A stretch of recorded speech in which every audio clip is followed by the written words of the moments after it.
Good morning. Oh my gosh, let's make sure we're not.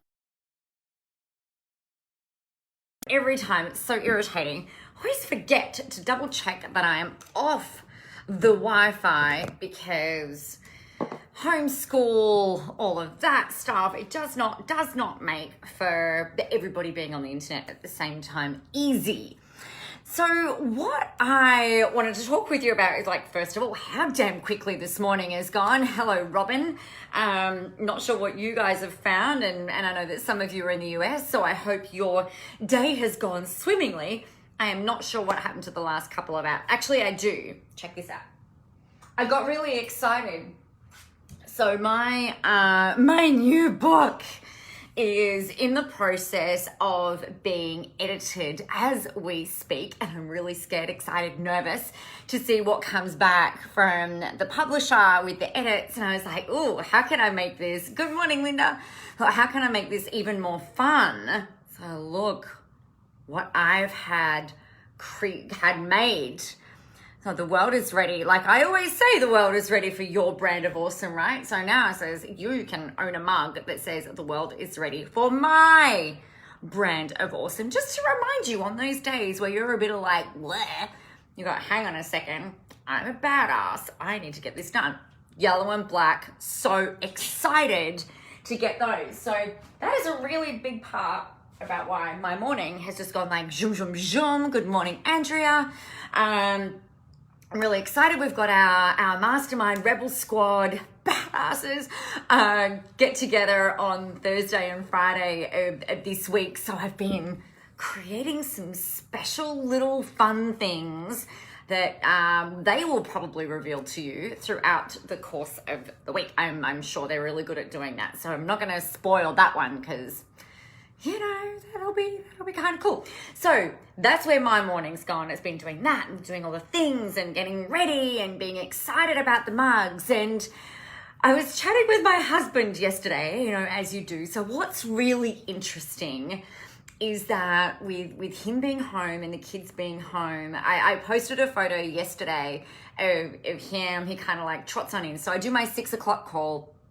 And at about 7:15, like we like to go and work out. And, you know, the calls have been really juicy, and, you know, the people who are in these calls are asking lots of questions. And so we've been running a little bit over. So as soon as he hears me stop talking, he like comes in my office and he sits down on the couch and he's like, you know, babe, what are we doing? I'm like, we're working out. What do you mean? So, you know, he pops in on here like throughout the course of the day. Hey, Amanda. And it's just really, it's really sweet. I'm really, really enjoying having them all home. And I said to him yesterday, I'm like, so, you know, when things go back to normal and you're allowed to do this, you know, go back to the office, what are you going to do? What are your plans? And he's like, oh, I don't know. And so we were chatting through some different stuff, but what was really interesting is like I don't always share, not because of any reason, but I don't always share stuff that's going on. And there was a comment that was made on my Facebook page on the Coffee Run from yesterday by a lady who, and I thought, you know, I'm a big fan of being transparent. I'm a big fan of, you know, if I've fucked up, I'll tell you I fucked up. Like if I've screwed up, I'm not too full of myself to think that I don't make mistakes, because I know that I do. I don't like that human part of me. It's like, damn, can't I be perfect every day? But anyway, so we were chatting and I said, oh, this lady's just put this comment up about how I've stolen her money. And I read the comment out. Some of you may have seen it on the bottom of in the Coffee Run comments yesterday. And I've just kind of gone like, oh my God, like I can't believe that somebody would feel like that. And so I was talking to Dom about it. And I said, you know, I went back and I had a look at our communication, and not because I wanted to prove myself right or because I wanted to prove her wrong. I just wanted to make sure that you know, I've got a very strong moral compass. It doesn't seem to, my therapist tells me, Nicola, sometimes there's some gray area. And I'm like, no, it's like, it's right or wrong. It's like, it's very clear. I mean, I know that there's gray area, but you know, I like to think that like, I really want to do the right thing by people, and as well as by me, right? So it's got to be that kind of marriage between, you know, what's good for you, what's good for them, what's good for the greater good type thing. Hello, Mark.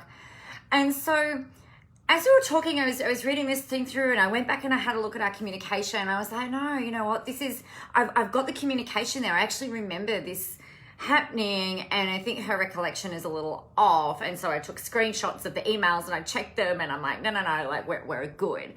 And one of the things that had come up was that she had said that she'd bought a ticket to an event in 2013, that for whatever reason she was unable to attend and was going to come to the 2014 event. This was my very fabulous sales and marketing spy school event that got run multiple times, and it was like a big sales and marketing event, and so much fun and so transformational, but she didn't get to come. I haven't heard from her for years, and then she popped in, and I was like, okay, this is kind of interesting. And where the boundaries and your obligations and legal will come in, you'll understand in a second. So the thing that I've always said in this business, I've made sure for what my legal requirements are, and I'll talk to you about that. So my policy in my business is that I don't offer refunds because somebody has changed their mind. That's just my rule and my boundary. I am a small business. I don't have capacity to refund people. I'm not a bank. Unless it's part of your statutory right for me to refund you, then different ball game. In a court of law, if they said, actually, that you should refund, you should have refunded, it's their legal right, I'm down with that. Like, that's not a problem. But the thing that you've got to do is, like, I was like, my policy has been that since I've been running this business for 10 years, 10 or more years, it's like I don't offer refunds. I'm happy to hold the funds in credit for, you to come back into something different if you haven't consumed what you've bought, for instance. But my requirement, like, that's my boundary on that. And there are times, like, I've had conversations with high-level clients about this at various different times as well. And if I make the choice to, as a gesture of goodwill or as a one-off thing, then that's fine. That's my choice. But the standard rule is I don't refund people. Now, to let you know, I have spoken to every Office of Consumer and Business Affairs department in this country, and I can confirm for you that stating, hey, just so that you know, like, people approach us. So when you buy, just so you know, I don't offer refunds any of my courses or my programs. Is that okay with you? And does that make sense? Yes, tick that little box. I go through a sales process. So if you are saying that you don't offer refunds, then that's fine. You've just got to make sure that the people verbally, writtenly, that people understand that. And you know what? There will be some people who won't buy from you because you have a no refund clause, and that's okay. You don't want to, and this is a boundaries conversation as well. I mean, this is outside, like, obviously you've got your legal obligation, right? If you're selling someone something that's broken, then freaking refund them or fix it, or, whatever the case might be. But really, when it comes down to it, it's how you set the conversation up, and you being really clear and being okay with, do you want to have a refund policy? Are you happy to offer a 30-day guarantee or like a full refund guarantee? It is completely up to you how you do and manage that. But if you don't want to offer them, then that is okay. You are legally allowed to say that, because they change their mind, right? So where your boundaries come in is where you kind of have to decide, well, if something comes up and they're very clear and you're like, oh, look, I can't, I'm not willing to do that, or you are willing to do that, that's an internal decision that you get to make for yourself. Now, not everybody is going to like it. Not everybody is going to agree with it. But the only thing that really matters is how you feel about it, the way that you communicate it, and making sure that it is very, very clear. So what was really interesting, I thought, for this to pop up yesterday, I thought, this is kind of curious. We haven't talked about sales processes and stuff for a while on the Coffee Run. And, the thing that we did in 2013, 2014, back then, right up and through till, actually, really up to 2016, a lot of the sales that we made, they were from people like yourself popping in your information. So you'd say, hey, I want to have a consult call with you, Nicola. I want to talk to you about what you're doing. How can we make that happen? So then we'd get on the call. And I always said, and I stand by this even today, that if I can help you, I will direct you in the way that I think will best serve you. But you know what? If I can't help you, I'm not going to sell you anything. Good morning, Jess. I was thinking about you yesterday. Hope you're fabulous. So it's not, my position has always been, I'll make a recommendation and then the choice is squarely yours. These days I tend to direct people through to sales pages and so that they can buy with a click of a button versus over the phone with me, because it was a thing that I decided that I didn't want to be doing anymore, doing over the phone sales. Now and again I will, but it's not my main core focus of how to enroll people. And I think the thing here is that if you don't have a sales process, you're actually leaving yourself open for shit to go haywire. So here's the thing that you need to do.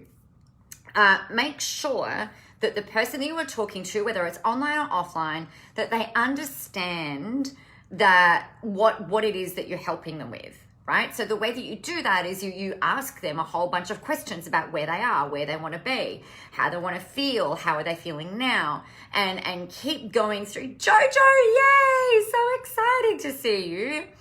Thanks for playing. So you've got this, you've got to be able to understand and show them how you're going to be able to help them move forward. So if they're stuck, overwhelmed, confused, and they want to feel confident, clear, and excited, then your stuff needs to be able to demonstrate that for them.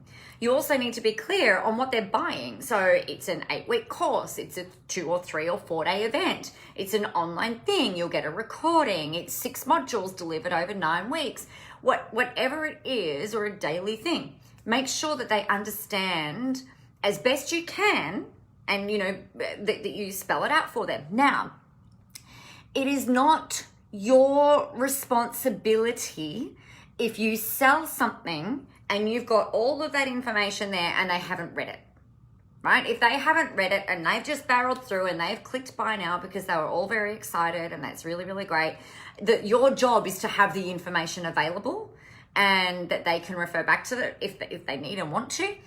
But that's your obligation. It's a bit like, if somebody buys a car, for instance, and it sits in the garage for 6 months, and then they take it back to the car dealership and they're like, I've had this car, I've had it sitting there for 6 months. Can you just give me a refund, please? You might not have driven it. The car yard is going to be like, no, that is not how this works. It is not the car yard's responsibility to tell you how much you should be driving that car. It is not their responsibility to make sure that you drive that car. It is not the car yard's responsibility to make sure that you even look after the vehicle, right? That's your responsibility. So the thing that you need to do is know your boundaries, know your obligations, and make sure that you've got all of that sitting there being really clear, okay? And then from there, we've got to let our audience, our people, our buyers, our consumers, our clients be responsible for their own purchase. Now, the thing that happens, I'm looking for my phone because it's got my cards in it and I'm talking on it. Like if somebody decides to pull out their credit card and buy something, that is not, buy something from you, you can't steal from them. Right? You're not stealing their money if they decide not to show up or if they decide not to consume the information. You haven't stolen their money. They are just beating themselves up because they didn't follow through for whatever reason that might be. You didn't make them at gunpoint, pull out your credit card and buy this program. You didn't cajole them. You didn't manipulate them. You didn't say that you were going to take their family hostage if they didn't buy your program. Each person has the responsibility, and I think this is where it's just where it's really curious to me, particularly in the coaching and the mentoring training sort of realm, that there's a lot of people will just shirk that personal responsibility and push it back onto the person that sold them the thing. So if you were to buy a gym membership, for instance, and you don't ever go to the gym, is it the gym's fault? is it the gym's responsibility or is it your responsibility? It is your responsibility for showing up at the gym or not showing up at the gym. It's the same stuff with our courses, our programs, our consulting, anything that you're doing, your events. There is a responsibility for you to be able to deliver on what you've sold, but it is the purchaser or the consumer's responsibility to actually take action on that and show up and do the things. But make sure you know what your legal rights are as a business owner. Make sure you know what your legal obligations are as a business owner, and then make sure that you're maintaining those boundaries. It's really, really clear, making sure that they're really clear. I used to get really scared of saying to people, okay, so this is, and the way I would do it is this. So, for instance, like I'm really excited. You can come along to Sales and Marketing Spy School, but here's the deal. Or whatever program I was selling, whether it's a mastermind or whatever, before I process the sale, before I process this money, before I hit your credit card, there are some things that I need to talk through with you. So, number one, are we ready? Okay. Number one, I don't offer refunds on any of my programs or courses. Does that make sense and that sound fair? And they say yes or no. And then I literally tick a box. The next thing I say is that you're going to receive a confirmation email from me outlining what you've bought, confirming how it all works, and also in there will also state how to get in touch with us, and also just to reiterate that there's no refunds. Does that make sense? Great. I'll send that through for you within the next 24 hours. The third thing that you need to be aware of is that you're going to be added into a private Facebook group where we're going to support you and educate you and motivate you and everything else. That'll kick off the duration of your program. Does that make sense and sound fair? Yep. The fourth thing that you need to be aware of is that pre-work is going to kick into your inbox straight away. Now, if you happen to unsubscribe from me, you won't get any emails from me. So please don't unsubscribe until the course is finished or until the event is over, because I want to make sure that you're getting all of the information and all of the communication. Does that make sense and sound okay? Say yes, and I would tick that box. And then I'd say, okay, do you have any questions for me? And they say, no, I'm good. Okay, awesome. So it's so clear, right? So this way, if somebody does dispute it, you can say, well, look, I do this on every sales call. I have this on all of my order pages. I have my policies right there. They get an automatic email. All of that happens before they spend money.